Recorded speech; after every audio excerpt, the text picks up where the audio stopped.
Tingnan nyo ng mabuti kung ano yung makikita nyo dyan. Akala nyo drawing lang yan. Pero yan siya ay bundok yan.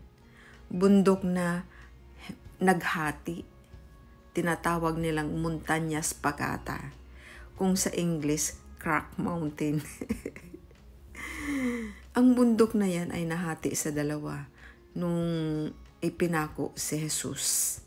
Maraming maraming bundok yan na nahati. Isa dyan ang nasa sa Gaeta. Gaeta yan makikita dito sa Italia. Malayo yan sa Roma. Para yan siya, outside Rome.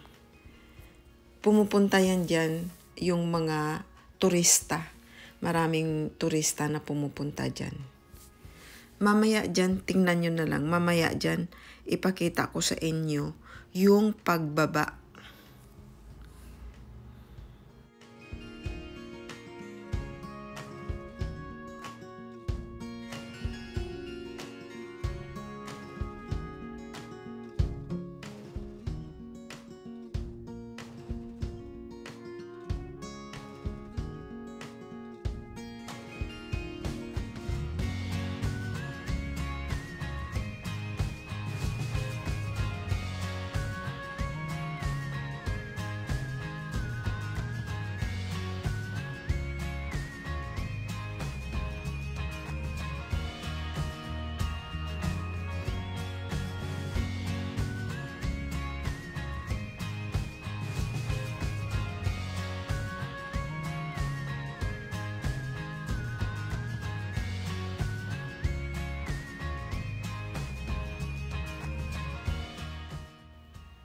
Ayan na, unti-unting bumababa na dyan.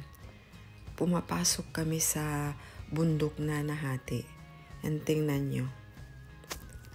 Pababa na dyan.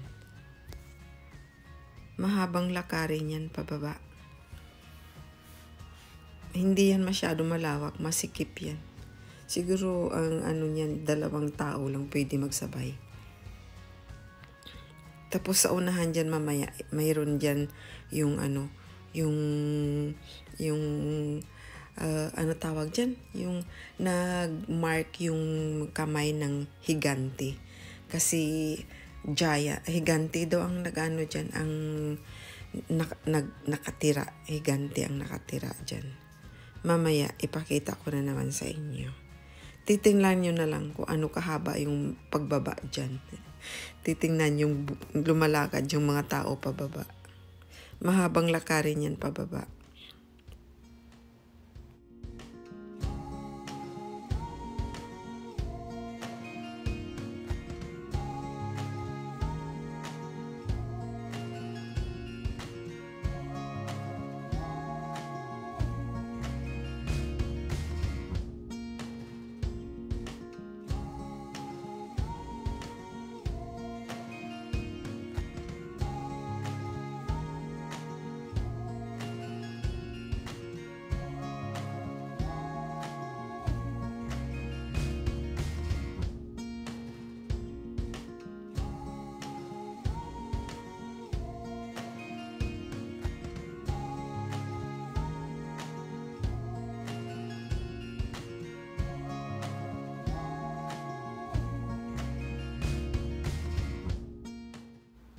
O, ayan na.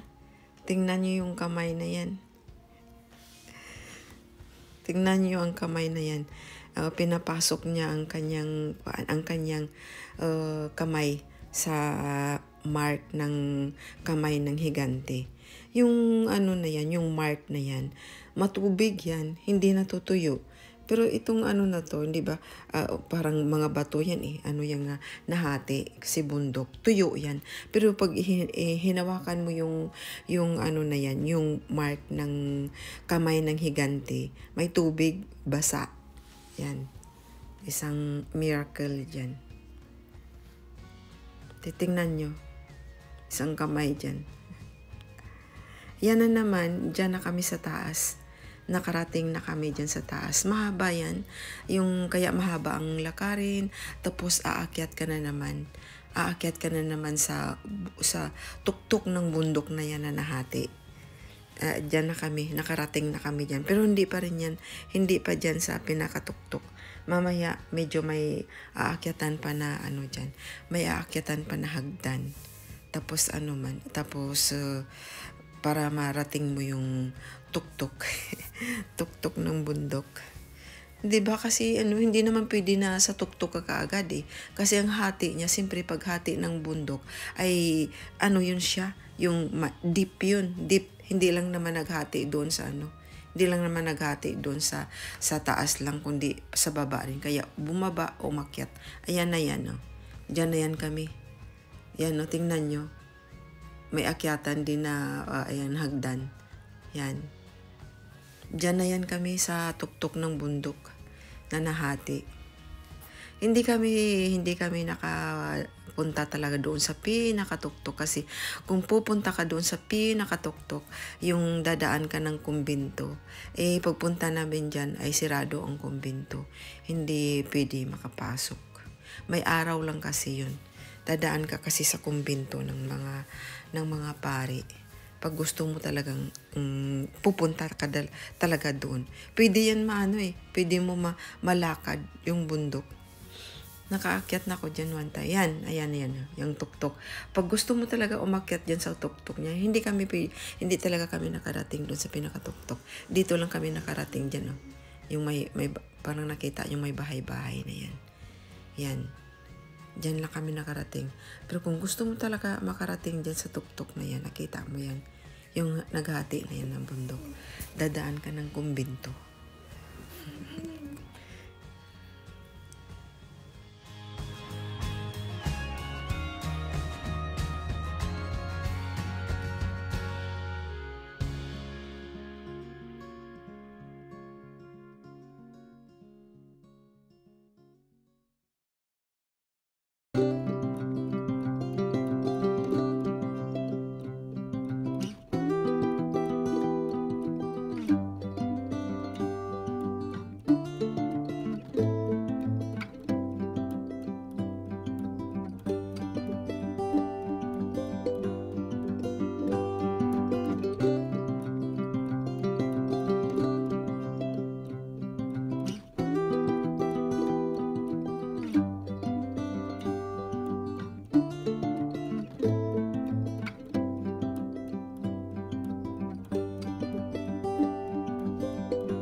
Picture muna.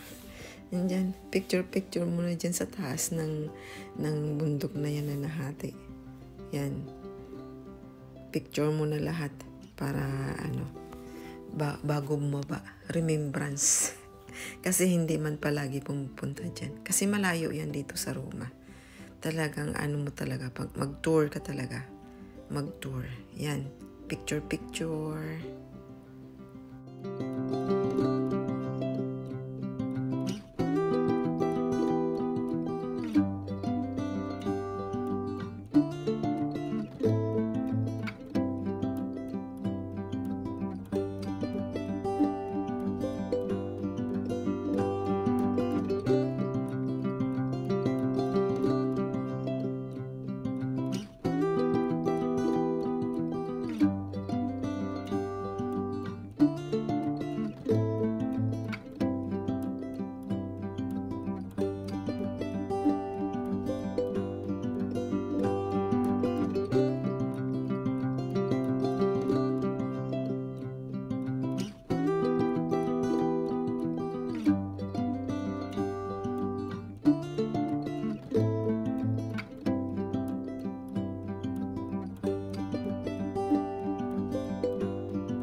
Yan na naman, punta na naman tayo sa kuweba, sa cave.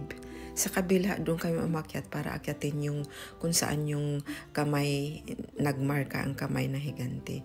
Tapos dito na naman sa kabila, pababa. Babang-baba yan, 280 plus ata yun na stairs. Babain mo para mababa mo yung cave ng mga higante daw. cave daw dyan, kuweba daw ng mga higante yan. Dyan sa ano na yan, pinakababa, malalaking bato dyan. Malamig na malamig. Mataas. Sobrang taas yan, 200 plus na stair, 280 plus na stairs ata, 65 yun na stairs. Yan. Yan. Tingnan nyo dyan. Yan ang kuweba. Yan ang kuweba. Kuweba ng mga higante daw. Titingnan nyo dyan sa pinakababa mamaya.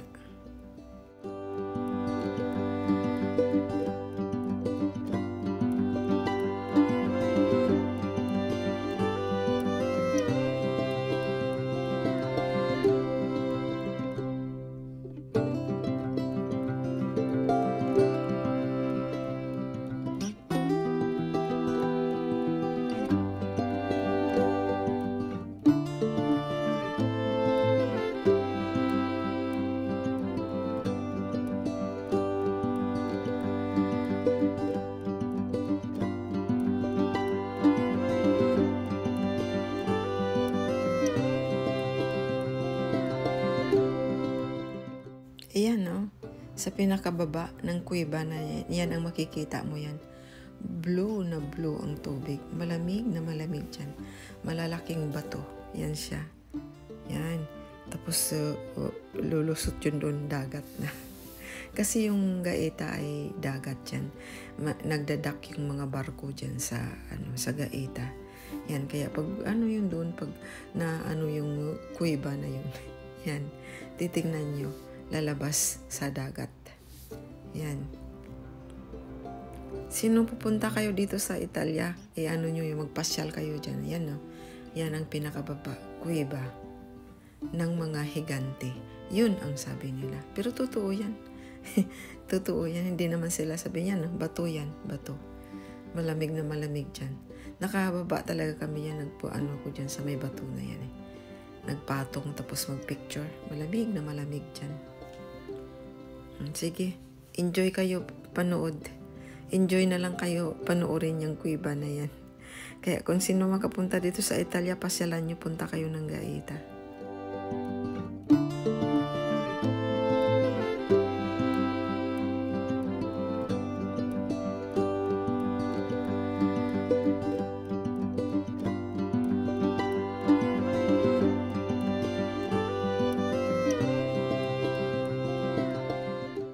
Yan naman ang higaan ni San Filippo Neri. Yan. Doon yan kanina kung saan kami nagpicture-picture. Sa pinakababa na yun, nakita nyo parang may bahay-bahay na yun. Yun sa baba na yun ay doon may chapel, si Filippo Neri.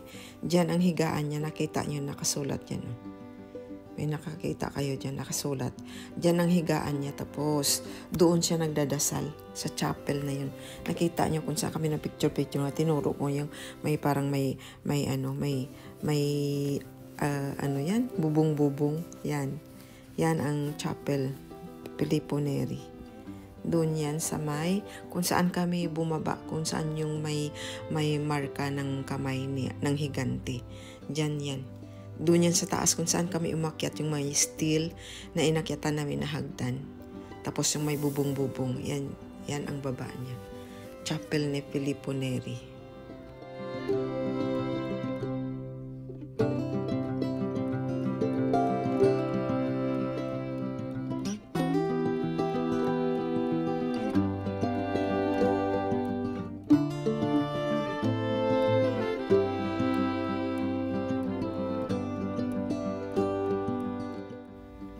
Yan ang Gaeta.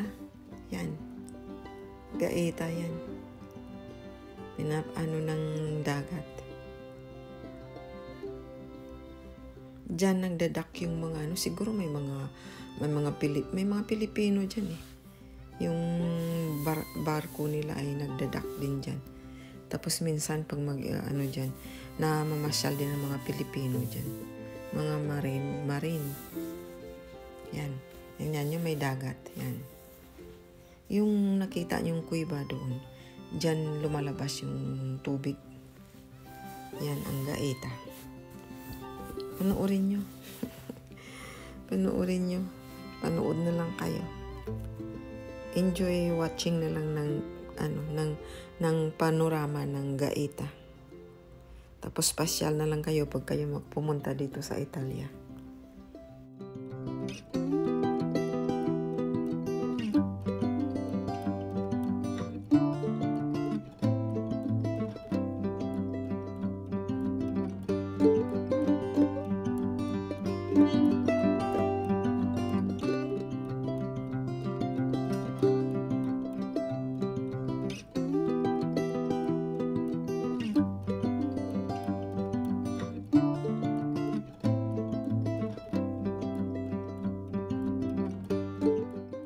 Yan naman ang simbahan sa Montañas Pacata.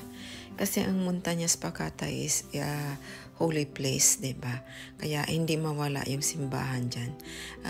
Mga pari nga ang dyan, ang nag-stay dyan, nagmamanage yan. Bago kami umalis, kasi nag-pilgrims kami dyan. Bago kami umalis, nag-misa muna kami dyan. Kasi may kasama man kaming pare. Kaya nagmas po na kami dyan sa chapel nila. Hindi ko lang ma-sure. Kasi parang ang mga daw dyan ay gold talaga. Yung dyan sa may na yan. Sa kanilang dyan sa may pinaka-altar nila yan. Gold talaga. Yan ata. Maganda. Tingnan nyo.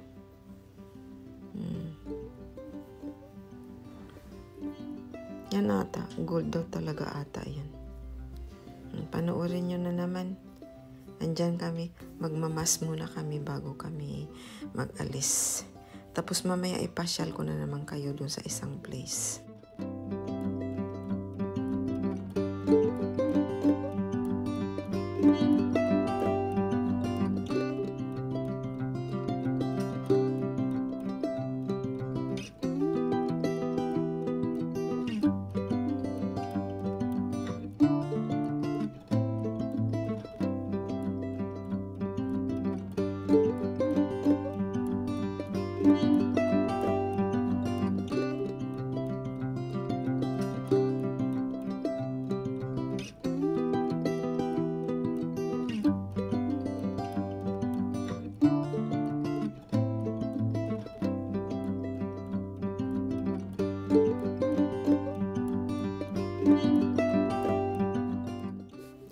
View pa rin yan ng Gaeta. Yan tingnan nyo. Ang ganda. Ang ganda ng panorama ng Gaeta. Kumain kami dyan. Dyan kami kumain. Siyempre, hindi ba pag mag-pilgrims ka, ay talagang magbaon ka ng pagkain. Ayan. Dyan kami nagkain sa tabing dagat. Masaya.